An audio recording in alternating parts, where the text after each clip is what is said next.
उसमें से खुद को बचा के बाहर ले आना बड़े मुश्किल की बात है। विश्वास कुमार रमेश की सीट 11A थी और 11A सीट बिल्कुल इमरजेंसी डोर के नज़दीक होती है, इमरजेंसी डोर के बगल ही होती है। और ये बड़े सौभाग्य की बात है कि पहले विश्वास कुमार रमेश की सीट 11J थी, लेकिन बॉडी पास के अंतर्गत उनकी इस सीट को 11A कर दिया गया और वह महान इतनी बड़ी प्लेन दुर्घटना के बाद भी आज वह जीवित है। और यहाँ तक कि उस प्लेन क्रैश होने के बाद प्लेन पूरी तरह जल जाने के बाद भी वह उसमें से अपने आप बाहर जिंदा निकला और पैदल चलते हुए अस्पताल की तरफ गया। इस समय वह व्यक्ति अस्पताल में एडमिट है और उसने जो भयावह दृश्य उस समय का था, उसने एक इंटरव्यू में बताया कि हमें खुद पता नहीं कि हम जीवित कैसे बच गए। और आप वहाँ से इकलौते ऐसे शख्स हैं जो जिंदा बचे। वो मेरे नज़रों के सब सामने हुआ था। मेरे खुद को भी बिलीव नहीं होता कि मैं कैसे उसमें से जिंदा बाहर निकला, क्योंकि थोड़ा टाइम लेके तो मेरे को लगा था कि मैं भी मरने वाला हूँ, लेकिन जब मेरी आँख खुली मैं देखा ना तो मुझे लगा मैं जिंदा हूँ।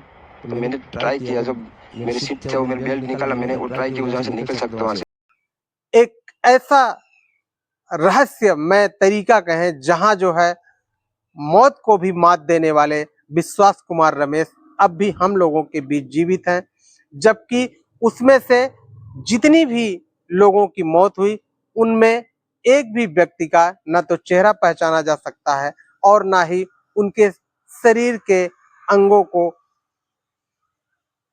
पूर्ण रूप से देखा जा सकता है। लेकिन उसी ऐसे प्लेन दुर्घटना के बाद उसी प्लेन दुर्घटना में एक ऐसा व्यक्ति जो खुद उस प्लेन से बाहर निकलकर और पैदल चलते हुए अस्पताल की तरफ जाता है, ये दुनिया का सबसे बड़ा रहस्यमय है।